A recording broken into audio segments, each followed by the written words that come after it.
দামোদর ব্রত কিভাবে পালন করতে হয়, কিন্তু দামোদর ব্রত যে আধ্যাত্মিকতাটুকু দরকার, যে প্রীতি দরকার, কোন স্তর থেকে এই প্রীতি জন্ম নেবে সে বিষয়ে সামান্য আস্বাদন দিয়ে আজকে পাঠ এখানে বিশ্রাম রাখবো। মা যশোদা ব্রজলীলাতে গোপালকে আমরা এর পূর্বেও বলছিলাম যে তিনি গোপাল প্রতিদিন ঘুম থেকে উঠে যায়। তো মা যশোদা তখন চিন্তা করছেন যে আজকে খুব দ্রুত দ্রুত সব কাজ করবেন। মারা কি করেন, ছেলেমেয়েরা যখন জেগে যায় তখন দ্রুত দ্রুত বাড়ির কাজগুলো সেরে নেয়। মা যশোদা তখন দ্রুত দ্রুত করছেন, তখন গোবিন্দের লীলা স্মরণ করছেন, মালতী ফুলগুলো তখন ঝরে ঝরে পড়ছেন। কেন করছেন বলে হৃদয়ে গোবিন্দের চিন্তা করছেন। বললেন আমরাও যদি সবসময় হৃদয়ে গোবিন্দের কথা চিন্তা করি তাহলে আমাদের সংসারের যে বোঝা আছে, আমাদের পাপের যে বোঝা আছে, ভগবান আমাদের চরণে নামিয়ে দেবেন। গীতাতে অর্জুন কৃষি কথা বলেছেন। মা যশোদা এভাবে গোবিন্দের কথা চিন্তন করছেন, দধি মন্থন করছেন। দধিগুলো কোথায়, এই দুধ কোথায় পেয়েছেন বললেন, এই গাভীগুলা কোথায় পেয়েছেন বললেন, মা রাধারানী যখন বৈকুণ্ঠ থেকে এসেছিলেন তখন এই গাভীগুলোকে, দিব্য গাভীগুলোকে নিয়ে এসে নন্দ মহারাজকে দিয়েছিল। 9 লাখ গাভী ছিল, 9 লক্ষ গাভী আর 1.25 লক্ষ দেবী, 1 কোটি দেবী, 1 কোটি মহিষ আর 9 লক্ষ গাভী। এই 9 লক্ষ ধেনু, এর ভিতরে কিছু দিব্য গাভী ছিল। মা যশোদা কি করতেন, মা যশোদা সেই কিছু দিব্য গাভীকে নিজে ভগবান সেবা, ভগবান প্রেমডরে কেন বাধা দেবে, ভগবানকে কিভাবে বাঁধতে হবে, আজকে পাঠের সার কথা এগুলো। এগুলো যদি হৃদয়রূপ শ্বেত সুতায় দেখবেন যে একটা ফুল দিয়ে একটা মালা তৈরি করে, এই যে ফুলটা আজকে পাঠককে আপনারা শ্রদ্ধা সহকারে নিবেদন করেছেন, এটা একটা ফুল দিয়ে কখনোই মালাটা হয়। এই মালাটা তৈরি করতে গেলে অনেকগুলো ফুলের সমাহার একটা মালা হয়ে ব্যবহারের উপযোগী হয়েছে। বললেন এই হরিকথা এতক্ষণ আপনারা শ্রবণ করেছেন, হৃদয়রূপ সুতায় অনেক সুন্দর কথা শুনেছেন, সেগুলো আপনি মালা রূপে গেঁথেছেন। আর এই মালাটা পরিপূর্ণভাবে হচ্ছে এই দামোদর মহিমা, এই যদি আধ্যাত্মিকতা যদি হৃদয়রূপ সুতায় আমরা গাঁথতে পারি। মা যশোদা তখন তার ভাবনাটা কি স্তরে, ভগবানের সেবাটা করতে গেলে কি স্তরে। আমরা প্রয়াসে বিভিন্ন জায়গায় যাই, একবারটিতে গীতা পাঠ করতে গেলাম মনিরামপুরে এক ব্রাহ্মণ বেলা। একটা সময় রামকৃষ্ণ মিশনের প্রায় 15 বছর রামকৃষ্ণ মিশনের সাধুদের সাথে এখানে ওখানে ধর্ম প্রচারে ঘুরেছি। ঘুরতে ঘুরতে আমাদের বিনোদ বাবা, তিনি গুরুদেব খোঁজ করতে করতে বিনোদ বাবাকে একজন একটা রামকৃষ্ণ কথামৃত গ্রন্থ দিলেন। তিনি 7 বছর ধরে সে এক রাত্রে সেই কথামৃত পাঠ করলেন, এক রাত্রি শেষ করলেন, করে পরের দিন চাকরি ছেড়ে দিলেন, দিয়ে 7 বছর এই প্রান্ত থেকে ও প্রান্ত, ও প্রান্ত থেকে ও প্রান্ত গুরু খুঁজে বেড়ালেন। অসংখ্য, তার বিনোদ বাবার মুখ থেকে শুনেছি, আপনার ইউটিউবে পাঠ আছে, পাঠটা শুনে নিলেন। তিনি গুরু খুঁজে এক রাত্রে তার বোধের বেশি গেছেন হরিকথা শুনে। কি গ্রন্থ শুনেছেন? গীতাও শোনেননি, ভাগবত শোনেননি, রামকৃষ্ণ কথামৃত, রামকৃষ্ণ পরমহংসদেবের জীবন চরিত গাথা সেদিন পড়ে এক রাত্রে তার বোধের বসে গেছে। গুরু খুঁজতে বেরিয়ে গেছেন, 7 বছর ধরে তিনি গুরু খুঁজেছেন, তিনি গুরু পেয়েছেন, লক্ষ লক্ষ গ্রন্থ পড়েছেন এর ভিতরে। 15 বছর ধরে রামকৃষ্ণ মিশনের সাথে ঘুরে বেরিয়েছি, গুরু খুঁজেছি, গুরু বুঝতে বুঝতে বুঝতে বুঝতে বুঝতে রাধাকুণ্ডে আশ্রিত হয়েছি। শ্রী গুরুদেব কৃপা করেছেন। আমার গোপাল দাদাজিরও খুব ইচ্ছা যে গুরু ভ্রাতা হওয়ার। আমরা এই দামোদর গোপাল দাদাজি আমাকে এখানে বলেছিলেন, গোপাল দাদাজির কথা এসেছি। গোপাল দাদাজির গুরু কৃপা হোক, এই পুণ্যখানেই প্রার্থনা করি। যারা আরও দীক্ষা নিতে চান, গুরুদেব যারা প্রসাদাদি গ্রহণ শুদ্ধ জীবনে প্রবেশ করেনি তাদেরকে দীক্ষা দেন না, প্রথমে হরিকথা দেন, তারপরে শুদ্ধ জীবন নিলে দীক্ষা দেন, তারপরে দীক্ষা দান করে গুরুদেবের সকল নিয়ম কানুন উপদেশাদি মান্য করলে তারপরে তিনি মঞ্জুরি ভাব স্মরণ, রাধাকুণ্ডের বৃন্দাবনের ভজন দেন। তো গোপাল সেই ভাব প্রাপ্ত হোক, তার গুরু কৃপা হোক, এই প্রার্থনা রাখি। যশোদা মা দেখেন গোপালকে কি রূপে সেবা দিতেন। যদি আমাদের সেই ভাবনাটা, মনিরামপুরের কথা বলছিলাম, গীতা পাঠ করতে গেছি রামকৃষ্ণ মিশন থেকে ডক্টর মিলন বসুর সাথে, অভয়নগর সার্জারি সার্জন, অনেকেই জানেন, অনেক বিখ্যাত একজন পাঠক। তিনি ঢাকা বিশ্ববিদ্যালয়, তিনি লন্ডন, তিনি আমেরিকাতে, তারপরে তিনি রাশিয়ায়, তারপরে তিনি যে গান্ধারে, যেখানে গান্ধারীর বাবা বাড়ি ছিলেন, কিছুদিন আগেও গান্ধার থেকে তিনি পাঠ করে এসেছেন। অনেকগুলো ভাষায় কথা বলতে পারেন, শিক্ষিত মানুষ, একজন ডাক্তার মানুষ। তো তার সাথে গিয়েছে এক জায়গায়, কীভাবে উনি, ওনার গাড়ি আছে, নিয়ে যেতে কাছে গীতা মাস্টার একটু গীতা পাঠ করো। হ্যাঁ, অনেক অপারেশন করে এসছেন, ক্লান্ত, একটু বিশ্রাম পাবেন আমি একটু কথা বললে। তখন গীতাটা দিয়েছে লাল সালু দিয়ে বাঁধা, খুলতে গিয়ে সে পাপড়ের মতো ছিঁড়ে যাচ্ছে। তারপর কাকু লক্ষ্যগুলো সব মুছে গেছে। প্রতিদিন জল তুলসী দিয়ে পূজা করেছে, ব্রাহ্মণ বাড়ি পূজা করতেন। বললেন বাজার থেকে বাজার করে নিয়ে এসেছো, সে বাজার যদি সুন্দর করে রান্না করে যদি না পান করো, ভগবানকে নিবেদন করো, দুগ্ধায় নমো পরমান্নায় নমো, যদি পান না করো, গ্রহণ না করো, তাহলে ভিটামিন মিনারেল শরীরে ঢুকতে হবে তো, হবে তো। বাজার থেকে সার এনে গাছের গোড়ায় না দিলে পলিথিনে রেখে দিলে গাছ সমৃদ্ধ হবে তো, সুজলা সুফলা হবে তো। এখানে হরি কথা শুনেছ, অনেক কথা শুনেছ, সেগুলো দেহরু ভূমিতে প্রয়োগ না করলে, মান্যতা না দিলে এই দেহরু ভূমি উর্বর হবে তো, উর্বর হবে না। এই জন্য যে হরিকথা শ্রবণ করবে সেটা জীবনে বলে গুরুবাক্য হৃদয়াক্য শাস্ত্রে তা দেবে সাক্ষ্য। যেটা গুরুবাক্য শুনবে সেটা এর ভিতরে সব কথা তোমার ভালো লাগবে না, কিন্তু যেটা ভালো লাগবে, পাণ্ডিত্য প্রদর্শন করার বস্তু না, এটা দেহরু ভূমিতে প্রয়োগ করো।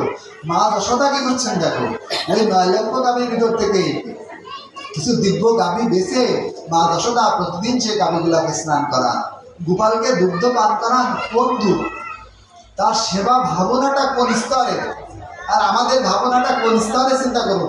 বিভিন্ন মন্দিরে গেলে দেখা যায় অনেকগুলো বিগ্রহ আছে, কিন্তু সেই বিগ্রহের গায়ে এত ধুল পড়েছে, এত ময়লা পড়েছে। বলেন গোপাল আছে, তার গাটা এত নোংরা হয়ে গেছে, তার পোশাক কতদিন করা হয় না, প্রতিদিন কিন্তু জল তুলসী দেওয়া, সুন্দর মন্দির, সুন্দর বিগ্রহ, সব কিছু সুন্দর, কিন্তু সেবা ভাবনাটা একদম মলিন, পরিমল নয়, স্বচ্ছ নয়। মা যশোদা গোপালকে সেবা দেবে, এই গাভীগুলোকে নিজে স্নান করা। আর কি করেন? ঘাস লাগিয়েছে মা যশোদা, সেই ঘাসে সার দেন, পরিচর্যা করেন, জল দেন। সেই গাভীগুলোকে মা যশোদা ঘাস কেটে এনে সেই ঘাস খাওয়ান। আর কি করেন? মা যশোদা সেই গাভীগুলোকে নিজে সে দুগ্ধ দহন করেন, দহন করে সেই দিব্য গাভীর দুগ্ধ জাল দিচ্ছেন। আর এই গোপাল তখনের ভিতরে এই কথা লীলা স্মরণ করছেন, সে দুধি জ্বালাচ্ছেন আর মন্থন করছেন। আর যখন যশোদা যখন দধি মন্থন করছেন, তখন গোপালের ঘুম ভেঙে গেছে। অন্যদিন যে সময় ভাঙে তার থেকে পূর্বেই ভেঙে গেছে, আজকে আরো দ্রুত ভেঙে গেছে। তখন দ্রুত ভেঙে গেছে, তখন চিৎকার করা শুরু করেছে। জগদীশ্বর তার চিৎকার তো সবাই শুনতে পায়, চিৎকার করে মাথায় উঠেছে।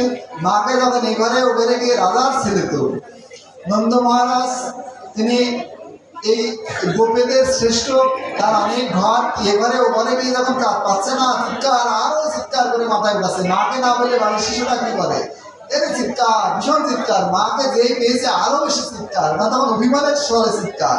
তখন গোপাল এরকম ভীষণ চিৎকার দিচ্ছে, চিৎকার করতে করতে মাকে যখন পেয়েছে, মা তখন গোপালকে আনতে যাচ্ছেন না। মা যে দৌড়ে গিয়ে আনতে যাবেন তা যাচ্ছেন না। বলে যাচ্ছেন না কেন? গোপালকে কেন ধরে আনতে যাচ্ছেন না? জগদীশ্বর কাঁদছেন। বলেন যাচ্ছেন না তার কারণ, বলতে গোবিন্দ অর্জুনকে বললেন, শকুনি মামাকে বললেন, যদি যুদ্ধে যদি ধর্মকে প্রতিষ্ঠা করার জন্য কোনো অধর্ম করা হয়, অধর্ম কথা বলা হয়, সেটাও ধর্ম, কারণ সেটা উদ্দেশ্য ছিল ধর্মকে রক্ষা করা। মা যশোদা আনতে যাচ্ছেন না কেন? গোপালকে দৌড়িয়ে আনলেন না কেন? বললেন কারণ গোপাল তো কিছুক্ষণ পরে ওই মাখন ছানা দধি পান করে সমৃদ্ধ হবে, তার উদ্ধার করতে হবে। ঈশ্বর তার সেবা ভাবনা, তো তাতে গোপালের সেবা হবে, উদ্দেশ্যটা তো গোপাল সেবা। গোপালের সেবার কারণেই তো ওটি তৈরি হচ্ছে। গোপাল তেমনি চলে আসলেন, দৌড়াতে দৌড়াতে মার চলে আসলেন, কাঁদতে লাগলেন। ওই দধি মন্থন সম্পন্ন হয়নি, মার স্তনযুক্ত দুগ্ধ পান করতে লাগলেন। স্তনযুক্ত স্নেহবশত স্নেহ পরশে সে দুগ্ধ যেমন ট্যাপ ছেড়ে দিলে যেমন দুধ জল পড়তে থাকে, মার দুস্তন থেকে তখন জল পড়ে সারা উঠানে ভেসে যাচ্ছে। দুগ্ধ ট্যাপ ছেড়ে দিলে যায় স্নেহবশত। মাতৃস্তন্য দেখুন, যদি কোনো মাতৃস্তন্য যে কোনো পুত্রকে দুগ্ধ পান করায়, মায়ের স্তনে নিশ্চয়ই দুগ্ধ থাকে। স্তন্য যদি কেটে ফেলি আমরা, এই কেটে ফেললে এর ভিতর থেকে রক্ত ছাড়া কিছু, মাংস রক্ত ছাড়া কিছু পাওয়া যাবে। দুগ্ধ কোথায় থাকে? যখনই পুত্র কোলে থাকে তখন স্নেহ পরশবশত সেই রক্তগুলো তখন দুগ্ধে পরিণত হয়ে যায়। স্নেহবশত তখন মাতৃ স্নেহ যখনই পায় তখন দুগ্ধ পরিত হচ্ছেন। মা যশোদা হৃদয় থেকে সে দুগ্ধ পরিত হচ্ছে, উঠোন ভেসে যাচ্ছে, একটা স্তন্য গোপাল পান করছেন। হঠাৎ করে দেখেন কি যে দুধগুলো কি হচ্ছে, আর একটা উনুনে দুধ চড়িয়ে দেওয়া আছে, সে দুধ উঠতে পড়ে যাচ্ছে। তখন মা যশোদা কি করলেন, গোপালকে কোল থেকে নামিয়ে দিয়ে তখন দৌড়ে গিয়ে ওই দুগ্ধকে রক্ষা করতে চাইলেন। গোপালের তেমন রাগ হয়ে গেল। গোপালকে কি করলেন, এই দধি মন্থন করছিলেন, ওই মন্থন দণ্ডটা গোপালের হাতে দিয়ে দিলেন। বললেন, গোপাল তো এটি ধর, একটু পরে আবার তোকে দুগ্ধ পান করাবো। গোপাল চিন্তা করছে, আমি অখিল বিশ্বব্রহ্মাণ্ডের নায়ক, আমি সামান্য দুধ পড়ে যাচ্ছে, আমার বাবার 9 লাখ গাভী আর 1 কোটি মহিষ, মা একটুখানি দুধ পড়ে গেলে কি এসে যায়, তুমি আমার তোমার স্তন্য পান করা থেকে আমাকে এই সেবা ভাবনা থেকে বঞ্চিত করে আমাকে তুমি নামিয়ে গেছো। ক্রোধবশত গোপাল কি করলেন, যে হাড়ির ভিতরে যে মন্থন দণ্ড ছিল সেটাতে দিলেন এক ঘা। যেই ঘা দিলেন, সারা উঠানে সেই দধি, সে দুগ্ধ সারা উঠানে ছড়ে ছড়ায় চলে গেল। এখন ক্রোধবশত ঘা দিয়ে ফেলেছেন, এখন তো একটু বড় হয়ে গেছে। তখন চিন্তা করছেন যে ঘা তো দিলাম, মা তো দুধ রক্ষা করতে গেছে, মা তো আসলে আমার কান টেনে ধরবে, যে নন্দের বেটা তোর সেবার জন্য এত কিছু করি, আর তুই এই ক্রোধবশত এটি ভেঙে ফেললি। তখন গোপালের ভাই, যদিও তিনি জগদীশ্বর, কিন্তু যে মাতৃশ্রেণী গেছেন, নন্দ মহারাজের জুতো বহন করেন, তখন তিনি পালিয়ে ঘরে লুকিয়ে পড়লেন। তো সারা উঠানে বৃষ্টি হলে, একটু আগে যেমন 1 ফোঁটা বৃষ্টি হয়েছে, যশোদা মায়ের দুগ্ধ খরিত হয়েছে, গোপাল এই রাস্তা দিয়ে হেঁটেছে, এতে কিছু আগে ভাবনাটা স্তরে নিয়ে যে গোপাল এই রাস্তা দিয়ে হেঁটে হেঁটে এসেছে, এই মন্দিরে গোপাল পালিয়েছেন। চরণের দৃষ্টি বলেন যে এখনো সেই বৃন্দাবনে বাঁশি বাজে রে, এখনো সেই বৃন্দাবনে, বলেন বৃন্দাবনে এখনো বাঁশি বাজে। বলেন, হে উদ্ধাম, আমি বৃন্দাবন ছেড়ে যাব না। বলেন, কে জানতে পারবে? বলেন, যিনি ডাকার মতো ডাকবে, যিনি যার সেই দৃষ্টি আছে তিনি দেখতে পাবেন। কিছুক্ষণ আগে সেই স্তন্য দুগ্ধ থেকে দৃষ্টিরূপে খরিত হয়েছেন গোপাল এই মন্দিরে, এই গৃহ মন্দিরে। গোপাল কোথায় থাকেন? কোন গৃহে থাকেন? মন্দিরেই তো থাকেন। এই মন্দিরে এসেছে, উঠানে ছোট ছোট চরণে চিহ্ন পড়ে গেছে। কাদার পরে শুকনো উঠোন, বৃষ্টি হয়েছে, কাদা উঠতে উঠেছে, সেই ছোট্ট ছোট্ট চরণ দিয়ে মন্দিরের ভিতরে প্রবেশ করেছেন। তখন মন্দিরের দরজা দিয়ে ছোট্ট ফাঁকা আছে, যে যশোদা ওই যে গোয়ালিনী যশোদা এদিকে আসছে কিনা, আজকে তো ভয় আছে, ধরতে পারলেই আজকে তো আমার পিঠের চামড়া উঠে যাবে। তখন এই ভয়তে আবার মিটমিট করে তাকাচ্ছেন। আর প্রশ্ন হচ্ছে, পাশ থেকে ভক্তগণ বললেন, হে ভগবান, দুধ তুমি কেন, তুমি তো অপ্রাকৃত, তুমি তো জানো মা যশোদা দুগ্ধ পান করাচ্ছিল, তুমি সেবাই কেন বিঘ্ন দিলে? তখন পদকর্তাকে দুগ্ধ উত্তর দিচ্ছে, হে ভক্তগণ, তোমরা কি জানো না, মা যশোদার স্তন্য দুগ্ধ যদি গোপাল পান করে তার উদার পূর্তি হয়ে যেত, তাহলে আমার এই দুগ্ধ জন্ম তো বৃথা হয়ে যেত। আমি যদি গোপাল সেবায় না লাগতাম, তাহলে আমার এই মনুষ্য জন্ম কি কাজে লাগবে? তাই ভাবনাটা কোন স্তরে? আপনি বাজারে গেছেন, দুধেরও কথা বলছে যে আমি যদি এই দুগ্ধ জন্মে গোপালের সেবায় না লাগি, আমি যদি গোপাল সেবার জন্য তো আমার জন্ম হয়েছে, তাই জন্য আমি উঠলে পড়ে যাচ্ছি, যেন মা যশোদা তার স্থানীয় দুগ্ধ পান করিয়ে তার উদার পূর্তি করে না দেয়, আমি যেন গোপালের সেবায় লাগি। আমাদের ভাবনাটা একটু চেঞ্জ করে দিতে হবে, পরিবর্তন করে দিতে হবে। বাজার থেকে দুটো গিলাস কিনে নিয়ে এসেছি, তাদের কাছের গিলাস। এই গিলাসে 2 বন্ধু কিনে নিয়ে এসেছেন, একই রকমের উপহার দিয়ে, একই রকমের কড়ি দিয়ে। তো একজন তাকে দুধ পান করছেন, আর একজনে মদ্য পান করছেন। কারণ একজনের জীবনী শক্তি বৃদ্ধি পেয়ে যাচ্ছে, আর একজনের জীবনী শক্তি হ্রাস পাচ্ছে। বলেন কারণ কি? একজন মারার দিকে যাচ্ছে, একজন বেঁচে থাকার জন্য সমৃদ্ধ হচ্ছে। কারণ কি? কারণ ভাবনার কারণে। বলেন একই বস্তু, একই গিলাস, চিন্তার কারণে ভাবনা হচ্ছে, একজন বেঁচে থাকবে আর একজন মৃত্যুর কোলে ঢুলে পড়ছে। বলেন ভাবনাটা স্তর নিয়ে যান। বাড়িতে রান্না করেছি, তাহলে এই কন্যার জন্য, জামার জন্য, স্বামীর জন্য, আমার জন্য, এই ভাবনাটা ত্যাগ করে চিন্তা করুন, ভাবনাটা ওই স্তরে ঘুরিয়ে দিন, মনটা ঘুরিয়ে দিন। বলুন এটা ভগবানের জন্য সেবা হচ্ছে। কাপড় কিনেছেন, বলুন এটা রাধারানীর জন্য হচ্ছে। বাড়ি গেছেন, একটু প্রসাদ আদি ভগবানের জন্য হচ্ছে। তাহলে কি হলো? সেই দুগ্ধ এভাবে পড়ে যাচ্ছিলেন ভগবান সেবার জন্য।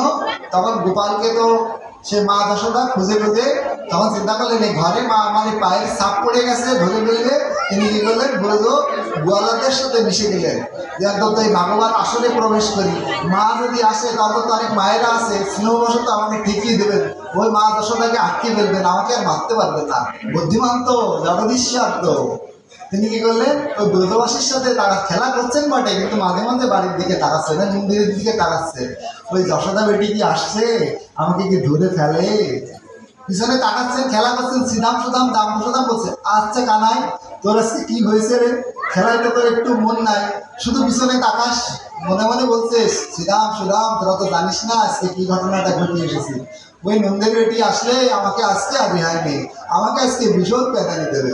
যে কথা সেই কাজ। মা যশোদা কিছুক্ষণ পরে খুঁজতে খুঁজতে সেই নন্দালয়ে ঘুরতে ঘুরতে সে নন্দবাসীদের ভিতরে, সে ব্রজবাসীদের ভিতরে পেয়ে গেলেন। দৌড়ে দৌড়ে ধরতে গেলেন ছোট্ট কানাই। মা যশোদা 75 বছর বয়সে কানাই হয়েছে, দৌড়ে কানার সাথে পারছে না, পারতে পারতে তিনি কেঁদে দিলেন, কাঁদতে লাগলেন। কানাইকে ধরতে পারলেন না, কাঁদতে লাগলেন।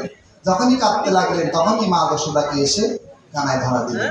বললেন মা যশোদা দৌড়াচ্ছিলেন তখন কানাই ধরা দিলেন না কেন, কি দিয়ে বসে পড়লেন তখনই ধরা দিলেন কেন? বলেন ধরা দিলেন এর কারণ হচ্ছে এই, যতক্ষণ তুমি চেষ্টা করবে ভগবান তোমাকে ততক্ষণ কৃপা করবে না, কৃপা তখন করবে যখন তুমি চেষ্টা করা। মানে কি? অহংকার বশত, অভিমান বশত। ভাগবতে অষ্টম স্কন্ধে গজেন্দ্র মুখস্থত্ব বলা আছে 10,000 বছর ধরে হাতি নিজে বাঁচার জন্য চেষ্টা করলেন, কিন্তু যখন তিনি নিজে বাঁচতে পারলেন না, সরোবর থেকে একটি পদ্ম তুলে গোবিন্দকে বললেন, হা গোবিন্দ 10,000 হাতির বল দিয়েছিল আমার গায়ে, একটা হাতির গায়ে 10,000 হাতির বল। বললেন আমি 10,000 বছর ধরে কুমিরের সাথে যুদ্ধ করেছি, কিন্তু আমি নিজেকে রক্ষা করতে পারিনি।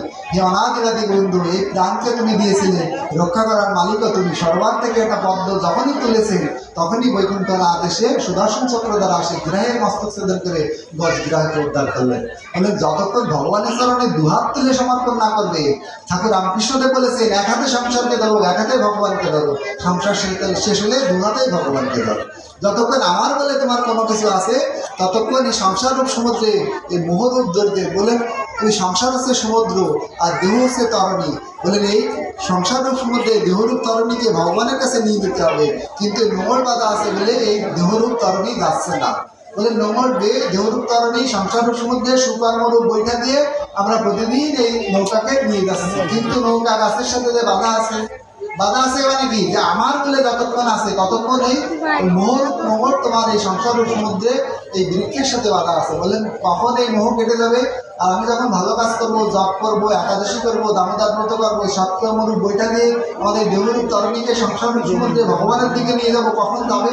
বললেন যখন দুহাত তুলে ভগবানকে ডাকবে, যখন দুহাত তুলে ভগবানকে ডাকবে তখন কৃপা করবে। মা যশোদা যখন নিজে চেষ্টা করে ভগবানকে ধরতে পারলেন না, যখন কাঁদতে লাগলেন, ভগবান জানিয়ে দিলেন হে জগতের জীব, আমাকে পেতে গেলে অসুর প্রবৃত্তি করে কঠিন তপস্যা করে পাওয়া যাবে না, আমাকে দুপুটা চোখের জল দিয়েই ধরা যাবে। মা যশোদা সে প্রীতি সহকারে সেই গোপালকে বেঁধে ফেললেন। আবার গোপালকে যখন গোপাল ধরা দিলেন, তিনি আবার নিজে চেষ্টা করলেন। ওই 9 লাখ গাভী এবং 1 কোটি মহিষের দড়ি দিয়ে গোপালকে বাঁধার চেষ্টা করলেন। বাঁধতে পারলেন কি? পারলেন। কখন বাঁধতে পারলেন? আবার কাঁদতে শুরু করলেন, আবার আত্মসমর্পণ করলেন, হাত উঁচু করলেন, হে কানাই কৃপা পাবো, অন্তরান্তরে কৃপা পাবো, অন্তরান্তরে মা যশোদা কৃপা চাইলেন। তখন কি করলেন? তার উপায়, চুলের উপায় একটি কি ফিতা ছিল, এই ফিতা দ্বারা সে গোপালকে বেঁধে ফেললেন। বললেন ভগবানকে যদি বাঁধতে হয় আত্মসমর্পণ করে প্রেমোদরে ভগবানকে বাঁধতে হয়। শ্রীজন হে ভক্তবান, আপনারা মা যশোদা যেভাবে গোপালকে প্রেমোদরে বেঁধেছিলেন, মা যশোদা আর গোপালের সেবা ভাবনাটা যে স্তরে ছিল, এই দামোদর পুণ্যখানে বললেন আমরা দীপ দান করি। দীপ কেন আমরা দান করি? বললেন দীপ হচ্ছে, অগ্নি হচ্ছে সব থেকে শুদ্ধ বস্তু। এই সংসারে সব বস্তু মহাপ্রভুর প্রসাদে অশুদ্ধ হয়ে যায়, কিন্তু সেখানে কোনো অপবিত্র বস্তু পড়ে, কিন্তু এই সংসারে এমন বস্তু হচ্ছে অগ্নি, যেখানে দান করলে, যেখানে দীপ দান করলে সে যার ভিতরে অপবিত্র বস্তুগুলো মরা পচা গলা যা যায় সেটি পবিত্র হয়ে যায়। এবং ভগবানকে সে পবিত্র বস্তু দ্বারা দীপ জ্বালিয়েছে। বলেন দীপ জ্বালিয়েছ, বাইরে পরিষ্কার হয়েছে, তোমার মন পরিষ্কার হয়েছে তো? বাইরে দীপ জ্বালিয়ে তুমি আলোয় উদ্ভাসিত করেছো, হৃদয়ে একটু দীপ জ্বালিয়েছো তো? বলে হৃদয়ে একটু দীপ জ্বালাও। এই দীপ জ্বালানোর কথা বলে আজকে পাঠ বিশ্রাম রাখছি। বলে হৃদয়ে একটু দীপ জ্বালাও। বললেন গুহার ভিতরে কি থাকে? সাপ, চামচিকা, সর্প ইত্যাদি বিড়াল, হিংস্র জীবজন্তু কোথার ভিতরে থাকে? কোথায় থাকে? যেখানে অন্ধকার থাকে সেখানে থাকে। বললেন যদি হৃদয়ের দীপ না জ্বালাও, হৃদয়ের গুহায় কি হবে? এখানে সাপ, চামচিকা ইত্যাদি বিষধর প্রাণী বসবাস করবে, হিংসারূপ সর্প বসবাস করবে, এখানে পশু, এখানে আমাদের পশুত্ব ভাবরূপ সিংহ বসবাস করবে। বললেন এখানে হৃদয়ে একটু দীপ জ্বালাও। বললেন দীপ কি রূপে জ্বালাতে হবে? বললেন সাধুমুখে হরিকথা শ্রবণ করো। সাধুমুখে হরিকথা শ্রবণ করলে তোমার সেখানে অনন্ত কোটি জন্মে সেই দিব্য জ্ঞানের আলো সেখানে জ্বলে উঠবে। তোমার অনন্ত কোটি জন্মের যে কামনা বাসনা আছে সেই কামনা বাসনা দূরীভূত হয়ে তুমি চোখ বন্ধ করলে রাধারানীকে দর্শন করতে পারবে, চোখ বন্ধ করলে ব্রজলীলা দর্শন করতে পারবে। বলেন এই অন্তরে একটু দ্বীপ জ্বালা, অন্তর গুহায়।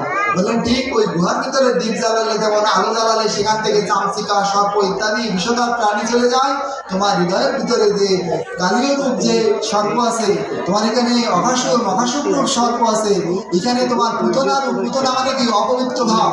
বলেন তোমার পুতনা রূপ যে এখানে সেই সর্প আছে, পুতনা রূপ যে অসুর আছে, সে সব নাশ হয়ে ভগবানের স্ত্রী কর্তব্য প্রাপ্ত হয়ে তুমি ভগবান নামে গমন করবে। এই হচ্ছে সার কথা, এই হচ্ছে আধ্যাত্মিকতা। শুধু আমাদের সেই অপবিত্র ভাব চলে যাক, আমাদের সেই ইন্দ্রিয়ের দর্পহরণ করেছিলেন, আমাদের তেমন অহংকারকে ভগবানের স্মৃতি আপাতপূর্ণ প্রার্থনা করে যেন আমরা দীপদান করার সময় ভগবান কৃপা করে আমার অহংকারকে নাশ করো, আমার ভিতরে কি পুতনা অপবিত্র ভাবকে সেই পুতনাকে তুমি নাশ করো। হে ভগবান আমাকে কৃপা করে তোমার ব্রজ গোপীদেরকে তুমি কৃপা করেছিলে, যশোদা মাকে যে কৃপা করেছিলে, আমাকে তুমি আমার এই অন্তর ওই হৃদয়ের গুহাকে সেখানে এই অন্তরের প্রদীপ জেলে, জ্ঞানের প্রদীপ জেলে আমার সেই যশোদাকে যেভাবে কৃপা করেছিলে, ওই ব্রজবাসীদেরকে যেভাবে কৃপা করেছিলে, কৃপা করে আমাকে সেরূপ কৃপা দান করো। শুধু আজকে এই দীপদান অনুষ্ঠানে দামোদর ব্রতে যে হরিকথা আয়োজন করা হয়েছে, এই সংসারে ভাগবতে বলেছেন মাতকর্ম কুর্বতা মনসম ক্রিয়া লোক ভবে দেয় কৃষাণ কর্মা নিকুরবন্তে 300 কোটি মনুষ্য। এই হরিকথার ন্যায় উত্তম এবং সৎকর্ম এই সংসার আর কিছু নেই। এটি হচ্ছে সর্বশ্রেষ্ঠ সৎকর্ম।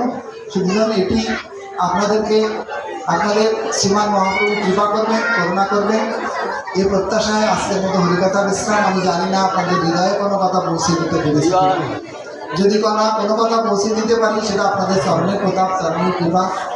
যদি কারো হৃদয়ে ব্যথা দিয়ে থাকে কৃপা করে আমার সুন্দর দৃষ্টিতে দেখবে। পরিশেষে বলি, যারা এই অনুষ্ঠানের আয়োজন করেছে, আমরা যদি না দেখি মা কেমনে সকাল হবে। আমাদের ছেলেরা জেগেছে, আমাদের গোপাল জেগেছে। গোপাল জেগেছে মানে কি, হাড়ির একটা ভাত তুললে বোঝা যায় যে সব হাড়ির ভাতগুলো কেমন পরিস্থিতি আছে। আজকে আমাদের ছেলেরা জেগেছে, আজকে আমাদের মেয়েরা জেগেছে, আজকে আমাদের বউরা জেগেছে, আজকে আমার মায়েরা জেগেছে, পিতারা জেগেছে। জেগেছে মানে কি, মহাপ্রভু সে নাম প্রচার হচ্ছে। বললেন যে বা কেউ বুঝে বা না বুঝে কেউ শুনিতে শুনিতে সে কি অদ্ভুত চৈতন্য শরীর কৃষ্ণে উপদিলে প্রীতি জানিবে রসগীতি শুনিলেই হয় করবে। বললেন এই হরিবাসনে এসেছো, যারা বুঝে শুনেছো তাদেরও কৃপা হবে। মহাপ্রভু কলিপাবনবতা যিনি বলেছেন, যারা না বুঝে শুনেছো তাদেরও কৃপা হবে। বিষ তুমি বুঝে পান করো আর না বুঝে পান করো, যেমন তোমার প্রাণ চলে যাবে, ঠিক তদ্রূপ তোমার যদি অসুখ হয়, সে অসুখ তুমি যদি ওষুধ বুঝে খাও আর না বুঝে খাও তাহলেও তোমার কৃপা হবে।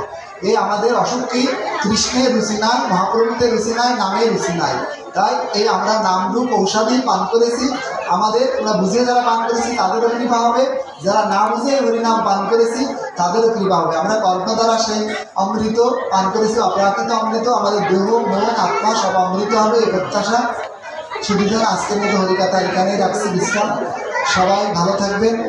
আপনারা প্রতিদিন প্রাতঃস্নান করবেন, দীপদান করবেন, প্রসাদাদি গ্রহণ করবেন, অভ্যস্নান গ্রহণ করবেন। দামোদর ব্রতে যে সকল নিয়মাদি আছে আচার্যগণ যারা প্রথম দিন থেকে আপনাদের সেগুলো আস্বাদন করে এসছেন, পরবর্তী আগামীকাল সভাঙ্কার প্রভু আসবেন। তিনি আপনাদের হৃদয়ের মনের একজন মানুষ, তিনি একজন শুদ্ধ বৈষ্ণব, একজন ব্রহ্মচারী সাধু। হরিকথা সাধুদের কাছ থেকে শুনতে হয়, সাধুদের কাছ থেকে শ্রবণ করলে ক্রিয়া হয়, জীবনে সেটা কল্যাণ বয়ে আনে। আপনারা সঠিক সিদ্ধান্ত নিয়ে সঠিক জনকে সঠিক জায়গায় দান করেছেন। আমার মতো অযোগ্যকে ডেকে এনে কিছুটা সময় অপচয় করেছেন, কৃপা করে আপনাদের কাছে ক্ষমা চাইছি। আর যদি গুরু কৃপা হয়ে একটু কথা আপনাদেরকে শোনাতে পারি, তাহলে এই মনুষ্য দেহ